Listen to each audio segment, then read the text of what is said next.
Volleyball টুর্নামেন্টের পর এবার পিকনিকে গুলি। মালদার মানিকচকের পর এবার উত্তর 24 পরগনার নৈহাটিতে শূন্য গুলি। শিবদাসপুর থানা এলাকার ভবাগাছির ঘটনা। স্থানীয়দের থেকে খবর পেয়ে দুজনকে গ্রেফতার পুলিশে। ধৃতদের থেকে উদ্ধার 7mm পিস্তল। বরুণ সেনগুপ্ত আমাদের প্রতিনিধি রয়েছেন আমাদের সঙ্গে। বরুণ, যাদের অভিযুক্ত তাদের কাছ থেকে 7mm পিস্তল উদ্ধার হচ্ছে, পুলিশ কি বলছে, কারা এরা? একেবারে দেখো, যে দুজনকে গ্রেপ্তার করা হয়েছে, একজনের নাম প্রদীপ বর্মন আর একজন হচ্ছে সুরজিৎ হালদার। এই দুজনকেই কিন্তু আজকে ব্যারাকপুর আদালতে তোলা হয়েছিল। তাদের 7 দিনের পুলিশি হেফাজত হয়েছে।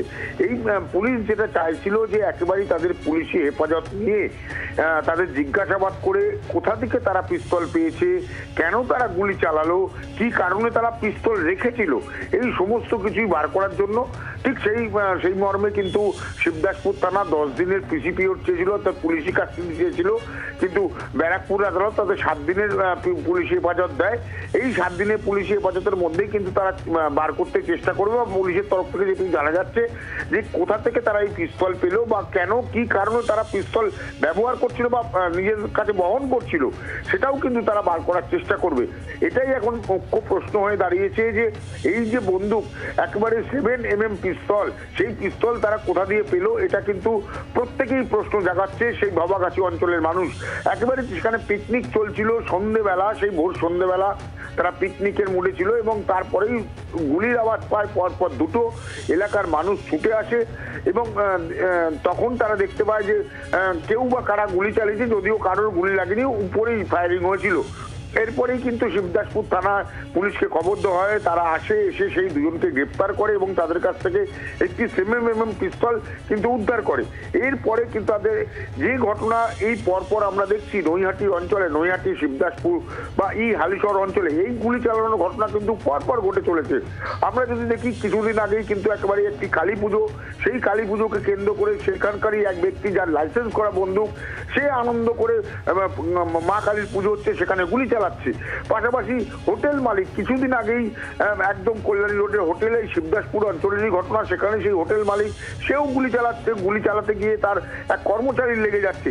এই যে পরপর গুলি চালানোর ঘটনায় কিন্তু এলাকার বাসিন্দা বা এলাকার মানুষ এটা নিয়ে কিন্তু প্রশ্ন তুলতে আরম্ভ করেছে যে এই ধরনের যাদের কাছে লাইসেন্স প্রাপ্ত বন্দুক আছে তারাও গুলি চালাচ্ছে, যারা বিনা লাইসেন্সে বন্দুক নিয়ে ঘুরছে তারাও গুলি চালাচ্ছে। এটা নিয়ে কিন্তু তারা প্রশ্ন তুলতে আরম্ভ করেছেন। যথেষ্ট আতঙ্ক রয়েছেন ওই ভবাগাছি অঞ্চলের মানুষ, কারণ এখানে শীতকালে এই ভবাগাছি অঞ্চলে বিভিন্ন যে বাগান রয়েছে সেই বাগানে পিকনিকের আসর বসে। সেই পিকনিকের আসরেই কিন্তু এই ধরনের গুলি তারা বারবার করে যেটা বলছেন, এই যেসব বাগানগুলো যেগুলো মালিকহীন বাগান বা কার বাগান বলে কোনো পরিচিত নেই, একটু ফাঁকা জায়গা দেখলেই মানুষ বসে পড়ছে, সেখানে মদ্যপানের আসর বসাচ্ছে, এরপরেই তারা গুলি চালানোর মতো ঘটনা ঘটছে। এটা নিয়ে কিন্তু আতঙ্ক রয়েছে শিবদাসপুর অঞ্চলের মানুষ। ধন্যবাদ বরুণ। স্থানীয়দের কি অভিযোগ শোনাবো আপনাদের। মানে আমি দেখিনি, আমি এটা শুনলাম যে এই গন্ডগোল গুলি ফুলি হয়েছে, কিন্তু এখানে মাল খেতে আসে ওইভাবে মাতলামি করে, পিকনিক করতে আসলে ওইভাবে মাতলামি করে, মেয়ে ছেলেরা মদ খায়, নাচে, ওইভাবে ঝামেলা হয়। প্রতিদিনই হয় এটা? প্রায় প্রতিদিনই হয়। এখানে মদ, জুয়া, সাট্টা এইটাই চলে। আমি প্রশাসনের কাছে অনুরোধ করব, এখানে একটা আমাদের দুগাছিয়ার হাই স্কুল আছে, এই ভাবাগাছির 85% ছেলেমেয়েরা পড়ে, বিশেষ করে নৈহাটি থেকে এখান থেকে আমাদের এই রাস্তা, আমাদের মেন রাস্তা দুগাছি ভাবাগাছি, নিরাপত্তার মানে সাধারণ মানুষ তারা নিরাপত্তা বোধ করছে। যাতে এইটা যদি না হয়, প্রশাসনকে আমি অনুরোধ করবো যেটা ভালোভাবে ট্যাকেল করার জন্য, এটাকে একটু নজরদারি দেওয়ার জন্য। এখানে রাত্রে অনেকে গ্রামের মানুষ যায়, এরা আতঙ্কের মধ্যে ভুগছে। বাংলার আওয়াজ, বাঙালির আবেগ, জি 24 ঘন্টা।